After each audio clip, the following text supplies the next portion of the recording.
after the Missouri Second Amendment Preservation Act was struck down and void as unconstitutional, things have happened since, and another state has stepped up to do exactly the same thing that Missouri is doing to protect its citizens from federal overreach and violations of the Second Amendment. Before I jump into these cool stories, I want to thank the sponsor of the video, and that's SAR USA. Yesterday, I was lucky enough to be at an event where SAR USA also was, and I got to actually handle some of their items. Now, because the platform I'm on and the anti-constitutional right people are always hawking, I'll tell you that they make some really, really comfortable items that fit the hand phenomenally. They have polymer framed and metal framed items. They have striker fire and hammer fired items.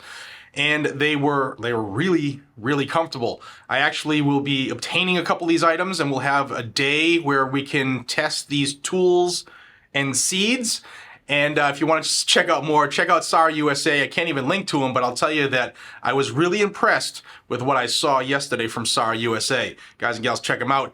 And let's get into this story about the Second Amendment Preservation Act and how one state, Kentucky, is looking to do exactly what Missouri did, even though a federal judge said Missouri's law was unconstitutional. Or was it? And that's the problem here. That's the crux of the issue. So Missouri's Second Amendment Preservation Act was HB 85. It was signed into law in 2020, with the end of 21, I believe.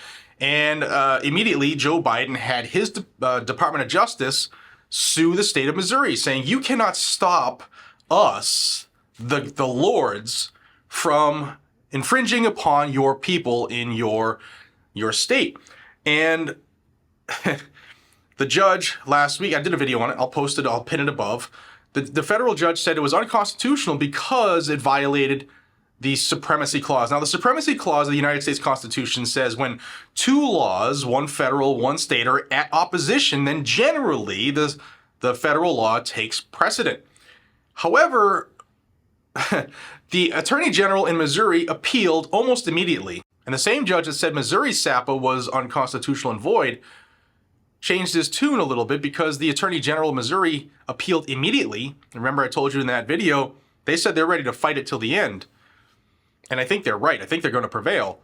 But the judge said, yeah, all right, it'll stay in effect until the appeals court hears it, which is good news because there's still a Second Amendment Preservation Act active in Missouri. And I'll tell you about the crux and why I think it's going to win here in a moment. But Kentucky is pushing through its own version of the Second Amendment Preservation Act. And a little over a week ago, it passed their House, and it is now in their Senate for consideration. And it looks as though it's going to pass. Now, Kentucky is a very Republican state. It's one of the free states, and it passed the House on February 22nd by a vote tally of 78 to 19. And through the debate, those who were against it were saying, hey, this same type of law was just ruled as unconstitutional in Missouri. And what's come out through some of the debate and the comments has been eye-opening because, again, Supremacy Clause, right? Well, there's nothing that stops a state from defunding or being forced to have their police be at the beck and call of the federal government. There's nothing to stop a state saying that our police, our tax dollars for the state can't be used for federal law enforcement. And that's 100% accurate. And that's why I think not only will the Missouri Second Amendment Preservation Act be upheld, because there's nothing in that bill, that law, that says that the federal government can't still perform their acts enforcing their laws. It just simply says that no state tax money and no state employees or any kind or any state agencies or groups, including local municipalities, the state agencies themselves, nobody can assist you. Otherwise, they'll get fined $50,000 and be held liable for all court costs, and they'll have extreme difficulty remaining employed. And Kentucky's looking to do the same thing for its citizens. Now, there are people who have maybe been misadvised about what these SAPA laws do. It doesn't mean that the NFA doesn't exist anymore. It doesn't mean that the GCA doesn't exist anymore. It doesn't mean that you can just do whatever anymore because the federal laws still exist. And yes, ATF or FBI or whatever can still enforce their laws, but no assistance from the state. And there were a lot of people who, like Everytown, Moms Demand, they were up in arms cheering when Missouri's law was ruled unconstitutional last week. But those same people will say that sanctuary laws for illegal immigrants are okay. So what we have now is, although it's two different topics, the laws, the policies are the same, but it's good for our agenda, but it's not good for your rights. And that's why I think ultimately Missouri will win. The Attorney General said he'll fight it all the way. And Kentucky's will be passed into law and will uphold scrutiny as well.